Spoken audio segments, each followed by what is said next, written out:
Welcome back, dear listeners, to Ongoing Space Race Incorporated's featured mystery program, sponsored by the Keepsake Universal Multi-Tool, batteries sold separately. On tonight's episode, we return to the scene of the tragedy, Redford Family Greenhouse, Anytown, Shawland. Our heroes are trapped in the worst storm to hit the area in years, and if that wasn't bad enough, they've just discovered a corpse. The deceased, Forrest Redford, greenhouse owner and manager. What happened to this otherwise healthy gentleman? What terror could be blooming here? See if you can piece together the plot tonight on Horror in the Weeds.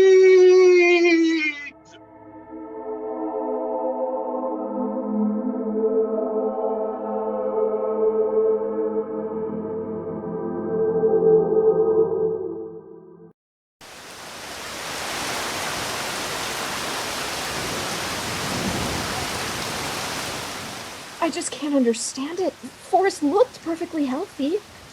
Well, even seemingly healthy people can just drop dead. That's actually what happened to my neighbor a few years ago. Sage, dear, now is not the time. Maybe he got electrocuted trying to fix the generator. Ivy, don't be morbid. Do you have any better ideas? 'Cause I don't understand why else a healthy, middle-aged man would just die sitting in his own office. Not everything is a conspiracy, Ivy. See, that's exactly what a murderer would say. Ivy might have a point. I mean, what else would have caused this? Audrey, did your brother have any health problems, ones we wouldn't know about? No, I don't think so. You don't know if your brother had health problems? Everybody, No. calm down. If something had happened to Mr. Redford, you'd see some bruising or a gash on the back of his head or burnt flesh if Ivy's theory was correct. He just had a simple heart attack in all likelihood. Things happen. Let's see if we can call emergency services on the landline. Maybe the lines are working in town, even if we can't get the generator up. What makes you so sure of that, Dr. Sage? Sage is right. I'll go try the landline right now. I was pretty close to getting the generator working. I'd better go see if I can finish that. Want some help? No, I'll take care of it. Don't follow me. What's the matter with her? It's only a corpse. I'd be happy to leave you alone with your brother, Miss Audrey. I don't know what to do with him. Well, I don't suppose there's anything you can do right now. The paramedics will be able to take good care of him once they get here. It's a good thing that you're able to see him one last time. I know he was happy that you came. Was he? I don't think I've ever seen him actually happy. Much less because of me or something I did. Sometimes it's easier to assume, even if we don't know for sure. Let's give him the benefit of the doubt in death. I'm sorry. I shouldn't be getting you into this. It's all right, Miss Audrey. I worked for your brother for a long time. I think I know something about what he was like. Was he the same way as a boy? No, not at first. I don't remember much from when I was really little. Forrest was older than me. He knew Grandpa better than I did. I think that's why, well, put it this way. Grandpa lived in a world where only men could be soldiers, so he trained Forrest to be one as soon as he could. He used to yell at him something awful and then give him a cursory apology 5 minutes later. The more apologies someone gives you, the less they mean. He wasn't quite so hard on me. He nicknamed me his Little Rose, because roses were his favorite flowers to grow in the greenhouse. He told me once that he knew someone named Rose on his last mission in space, and he decided to build a greenhouse in her name. Her and his other comrades, her flowers and the greenhouse for each of them, but he never told me much more. I guess he was capable of sentimentality. He got angry with me sometimes, but not the way he did with Forrest. I remember one time I found a medal of his in the storage room. One he must have gotten after he came home from space. I brought it to him to ask about it, and when he took it from me, he threw it in my face and told me to bury it in the dirt, because no one in our family ever deserved to hold it. Have you heard that saying, sticks and stones break my bones, but words can't hurt me? Whoever said that was an idiot. They did more damage to Forrest than anyone will ever know. I left town as soon as I could because I didn't want to watch him become Grandpa. And now he's dead. I abandoned him, and now he's dead. You did the best you could, Miss Audrey. You chose to break the cycle. But I can't say it wouldn't have been better for you to take over this place. Many of us would have been a lot happier. Oh, was he awful to you all? Awfulness is in the eye of the beholder, I suppose. But I'm pretty sure nearly everyone here had a grudge against him. I should probably know what they are if I'm going to try and pick up the pieces. Will you tell me? I can only tell you what I suspect, Miss Audrey.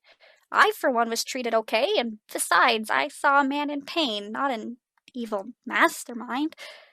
But it's hard to see that if you're the one being treated poorly. Some poor lad left just before you got here for that very reason. I do know that Miss Ivy hated him. She made no secret of that. To be fair, he wasn't very nice to her. Not much patience for the youth. Miss Cash, she's been deathly afraid of him, but mind you, she's not from this town.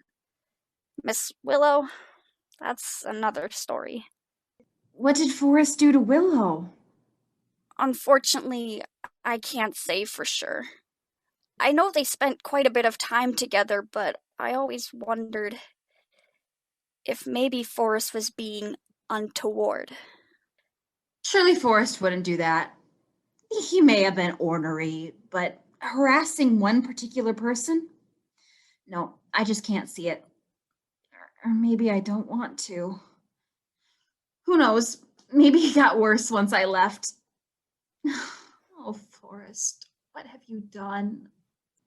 Miss Audrey, I don't want you to spend the rest of your life hating your brother. He grew something beautiful here, something this whole town could love, even if they didn't all love him. In fact, let me show you something. I believe he kept it in the trunk behind this desk.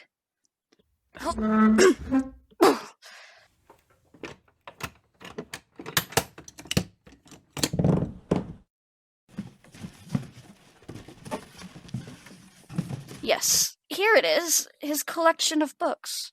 Some novels, some encyclopedias of plants, a book of poisonous flowers, oh dear. I wonder if this trunk could give you a look into the real Forrest, the one you knew as a girl. Oh, Sage, that's amazing. I can't thank you enough. My pleasure, Miss Audrey. Oh my goodness, I'd like to go home and get a long night's sleep. I'll need some coffee if I'm going to help the team get the generator starting again. Miss Redford, come here. You enjoy your coffee, Sage. I'd better see what the matter is. Ivy? What's the matter? You all didn't believe me when I told you something was off here. I told you something was fishy. This is the last time I let you all brush me off like some stupid child. Ivy, what is going on? I don't know where the second Audrey has been, but she sure hasn't been calling anyone. I'm right here. I just tried the phone lines for the third time. Nothing's working. Of course not. The lines have been cut. What? What's going on, everyone? Where have you been? I was looking for you. In the greenhouse generator, like I told you. What's the matter? The power lines have been cut. No one's calling the ambulance tonight. That doesn't make sense. Why would someone do that? I don't know, Miss Missing in Action. You tell us. Everybody, stop fighting. This isn't helping. There must be some mistake here. Something's wrong, Mitch.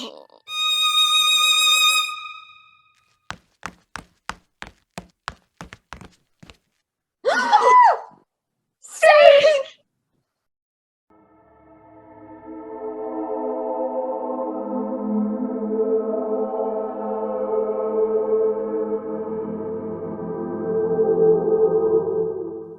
Another installment complete! Another dead body found! This time, the friendly old sage has been discovered metaphorically 6 feet under. Now that the young ladies are left to their own devices, what will become of them? Will they be able to root out the mystery? Are you at home smart enough to do the same? We'll find out next time on Horror in the Weeds!